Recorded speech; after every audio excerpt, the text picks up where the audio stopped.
revelación egipcia establece que cada espíritu tiene ese proceso de perfeccionamiento durante un ciclo cósmico, un giro del sistema solar alrededor del Sol central de la galaxia.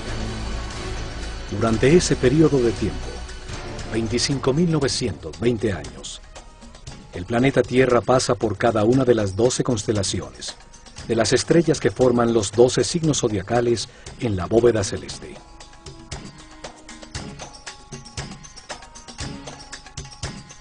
Esto sucede para que el espíritu reciba las distintas energías, las distintas fuerzas de las estrellas durante 12 eras de 2160 años, 12 ciclos que producen distintos procesos y estados.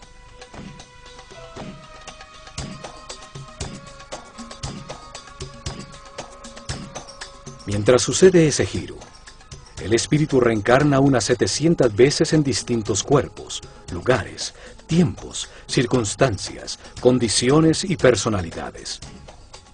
En esas vidas, asciende del primero al séptimo nivel de conciencia.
According to the New Agers, Theosophists, as well as many elitists and Freemasons, there exists a group of highly evolved men and women called the Masters of Wisdom.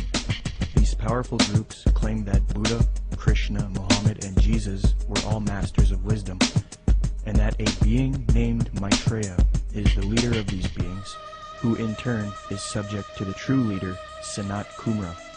New Age Theosophist Dane Rudhar concedes that the leader of the Masters, Sanat Kumara, is in fact Satan, according to the esotericists. Quote, Satan is an anagram for Sanat Kumara, who in the esoteric philosophy of India is the Promethean being who gave mankind the fire of self-conscious and independent individual selfhood, unquote. John Michael Greer in the New Encyclopedia of the Occult notes, quote, Satan has a possible echo in theosophic lore, where the Lord of the world, the spiritual ruler of the earth, and the head of the Great White Lodge is Sanat Kumara, a lord of the flame who descended to earth from Venus in a fiery chariot some 6 million years ago. Theosophy teaches that Satan or Lucifer is actually a divine being who saves humankind and brings him consciousness. Many modern influential New Agers who are deceived by Theosophy repeat the same theme. David Spangler admits that Lucifer is a being that New Agers honor, and the light of Lucifer is the light of God. So indeed the Luciferian doctrine is fused into the New Age movement due to theosophy.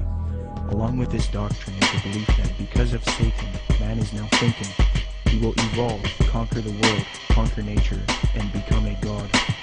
In 1919, the theosophist Alice Bailey was supposedly contacted by one of these ascended masters, known as the Tibetan Dijwal Kul.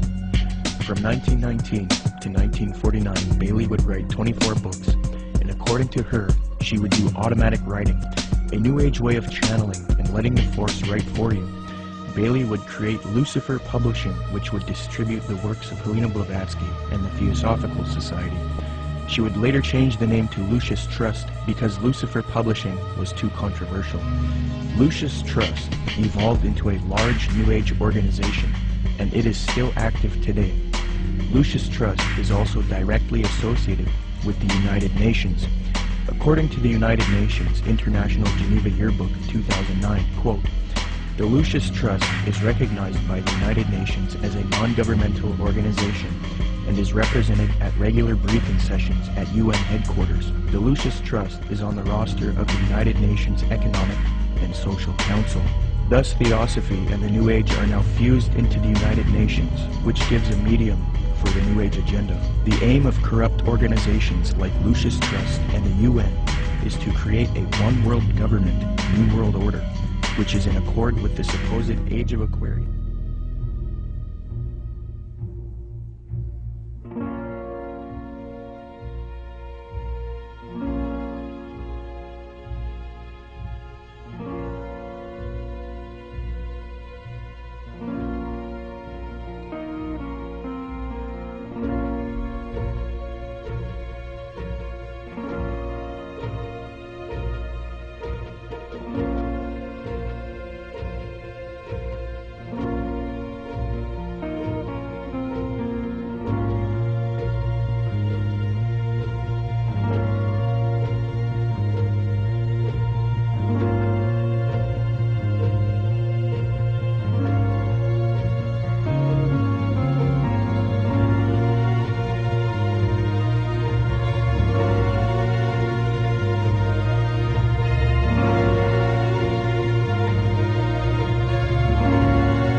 Theosophy, Freemasonry, and the New Age. For those who are unfamiliar, in 2007, a man named Peter Joseph released a film called Zeitgeist.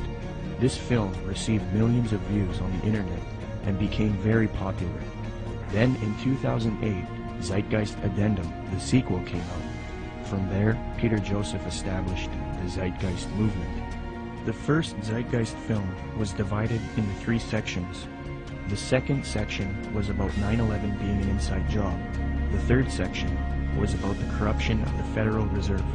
I have no real issue with the last 2 sections. The first section of the film is what I have an issue with. Contained in this section is the modern belief system of the New Age movement, the Theosophical Society, and Freemasonry. It becomes quite clear that this film and movement, which has captivated so many truth seekers, is nothing more than the externalization of Theosophy, Freemasonry, and the New Age to the public.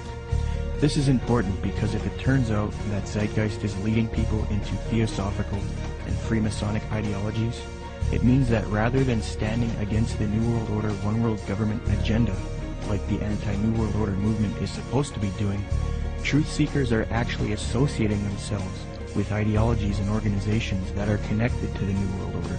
Zeitgeist appealed to Acharya S. for this theory. These claims can be found in her book, The Christ Conspiracy. Interestingly, it was the founder of Theosophy, Helena Blavatsky, and the Marxist Theosophist Annie Besant who popularized these types of arguments and inserted them into the New Age movement. The three things that Zeitgeist adopts from Theosophy and Freemasonry with respect to theology are 1. The belief that the story of Jesus was copied from other religions. 2. That Jesus is a representation of the Son. And 3. That Jesus ushered in the age of Pisces.